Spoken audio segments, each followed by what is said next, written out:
Maka dari itu sebelum memasuki bulan suci Ramadan ini, tidak saja membersihkan diri secara lahiriahnya saja, tentunya secara batiniahnya perlu kita menghilangkan, menghapuskan segala penyakit yang bercokol di dalam hati kita, supaya ibadah yang kita lakukan dapat bernilai dengan baik. Kita ingat, bulan suci Ramadan adalah bulan yang suci. Maka Assalamualaikum warahmatullahi wabarakatuh. Hamdan wa syukran lillah, syada la ilaha illallah wahdah la syarikalah, wa syadu anna Muhammadan abduhu wa rasuluh la nabiyya ba'dah. Kaum muslimin wal muslimat, para pendengar Lentera Hikmah yang berbahagia. Beberapa hari lagi kita akan memasuki bulan suci Ramadan. Bulan yang agung, bulan yang kita tunggu-tunggu, Sayyidus Suhur, dikenal dengan penghulu sekalian bulan. Untuk itu kami mengajak kita semua, ada beberapa hal yang perlu kita siapkan sebagai diri kita terkait dengan persiapan memasuki bulan suci Ramadan. Pertama adalah persiapan kita adalah memperkuat niat dan tekad kita memasuki bulan suci Ramadan. Niat yang tulus tentunya akan menjadi pendorong utama untuk melakukan ibadah selama bulan Ramadan dengan baik dan sungguh-sungguh. Maka untuk itu kita kuatkan niat kita untuk akan melaksanakan ibadah selama bulan Ramadan. Yang kedua adalah mendalami ilmu tentang puasa. Tentunya karena puasa datang satu kali satu tahun, bisa saja kita merasa ragu tentang segala sesuatu yang terkait dengan puasa itu sendiri. Mulai dari hukum puasa, tata cara puasa, yang membatalkan puasa, yang merusak puasa itu sendiri. Maka perlu kita buka kembali referensi kita, perlu kita bertanya kembali, perlu kita datangi kajian kembali tentang hal-hal yang terkait dengan puasa itu sendiri. Hal ini bertujuan tentunya kalau kita menjalani ibadah puasa akan dapat kita lakukan dengan baik dan semaksimal mungkin. Yang ketiga, persiapan kita adalah terkait dengan menjaga atau membersihkan diri kita.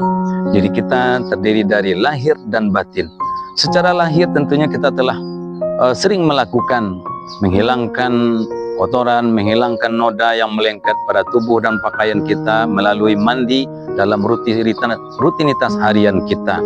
Namun sering kita lupa diri kita juga dari unsur batiniah. Hal ini adalah beberapa penyakit yang sebagai noda yang masih bercokol melengket pada hati kita. Seperti ada rasa iri, rasa dengki, hasad dan lain sebagainya. Itu semua digolongkan kepada penyakit hati, dan itu semua akan berpengaruh kepada ibadah yang kita lakukan. Maka dari itu sebelum memasuki bulan suci Ramadan ini, tidak saja membersihkan diri secara lahiriahnya saja, tentunya secara batiniahnya perlu kita menghilangkan, menghapuskan segala penyakit yang bercokol di dalam hati kita, supaya ibadah yang kita lakukan dapat bernilai dengan baik. Kita ingat, bulan suci Ramadan adalah bulan yang suci, maka idealnya tentunya didekati oleh jiwa yang suci. Keempat adalah, yang tak kalah pentingnya bagi kita adalah mempersiapkan, merencanakan ibadah yang akan kita lakukan selama bulan Ramadan. Tidak saja amalan-amalan wajib dalam bulan Ramadan, tapi juga amalan-amalan sunat lainnya yang terbuka lebar. Karena bulan suci Ramadan adalah fasilitas Allah sebagai ladang amal terbuka bagi kita untuk melakukan apa saja, hal-hal yang kecil apapun. Insya Allah itu akan bernilai ibadah di sisi Allah.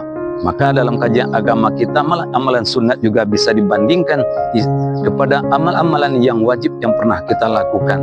Apalagi amalan wajib yang kita lakukan tentu akan bernilai puluhan kali lipat dengan amalan wajib yang kita lakukan di luar bulan Ramadan. Untuk itu perlu kita membuat sebuah rencana ibadah yang akan kita lakukan selama bulan Ramadan. Tidak saja mungkin tarawih, witir, baca Quran, zikir, dan amalan-amalan lain, suka bersedekah, memberi, membantu orang lain.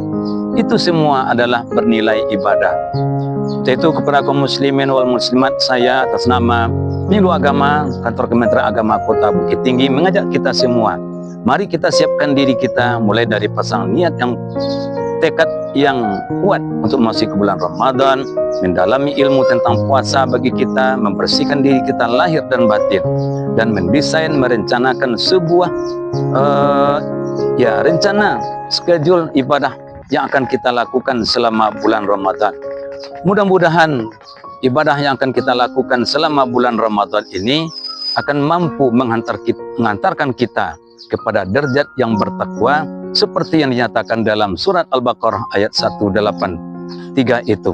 Terima kasih. Billahi taufik wal hidayah. Wassalamualaikum warahmatullahi wabarakatuh.